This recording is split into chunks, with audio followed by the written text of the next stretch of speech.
पुरी जिले में bird flu आशंका को नहीं आतंक 3 दिन धरी चली काऊ और कुकुड़ा मड़क को नहीं एवं कुकुड़ा बेपारी माने बर्ड फ्लू व्यापुवार आशंका करिसेंती।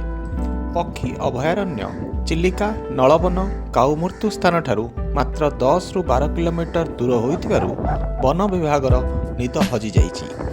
पुरी जिलार कृष्णप्रसाद ब्लॉकर नुआपड़ा नटा ग्राम काऊ और कुकुड़ा मड़क को देखा मिलता बेले पाखरे थिबा चिलिका नलवन में विदेशागत पक्षी को बर्ड फ्लू संक्रमण होइतिबा आशंका वन विभाग और प्राणी चिकित्सक मान चिंता बढ़ाई देछि। हेले ए पर्यंत से भले किसी बर्ड फ्लू रिपोर्ट आसी नाही और जदि आसे तेबे 2018 भली पदक्षेप नियाजिबो बोली कहिसेंती पुरी जिलापाल। कृष्णप्रसाद अंचल दैनिक 40 ରୁ 50 ଟି काऊ मरुथिबा बेले 20 ରୁ अधिका कुकुड़ा मरुछंती।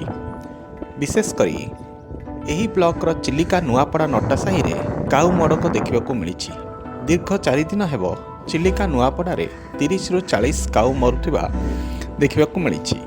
खबर पाई काऊ मरी जाइथिबा स्थान रे चिलिका नुआपड़ा रेंजर वन कर्मचारी माने पहुंची 7ଟି मृत काऊ को जबत करथिले और सेगुड़ी को प्राणी चिकित्सा केंद्र को पठाइथिले। मृत काऊगुड़िकर स्वाब संग्रह करा जाउछि। सेगुड़िकर परीक्षा करा जिबा परे काऊ मड़कर कारण जना पड़िबो। तेबे गत 2018 मसीह सियाल पंचायतर सियाल गाँ पाख जंगल रे प्रथमे बर्ड फ्लू चिन्हट होइतिला। एबे कृष्णप्रसाद ब्लॉकर चिलिका नुआपड़ा गाँ ठारू काऊ मड़क खबर आसिबा परे बर्ड फ्लू व्यापिथिबा लोके संदेह करुछंती। पुरी जिलापाल समर्थ वर्मा कहिसेंती जे एजावत सेभली किसी बर्ड फ्लूर रिपोर्ट आसी नाही। जदि आसे तेबे 2018 भली पदक्षेप नियाजिबो। से कहिसेंती बर्ड फ्लू प्राणी विभाग प्रस्तुत रही और परीक्षा रिपोर्ट को अपेक्षा कर जाउछि। एहाकु नै लोक भयभीत न हेबा पई प्रशासन पक्षर अनुरोध करा जाइछि।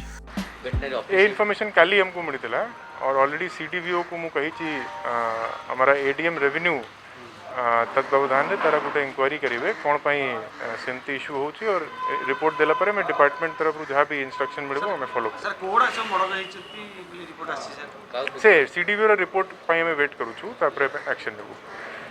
और सर जो बैठक होती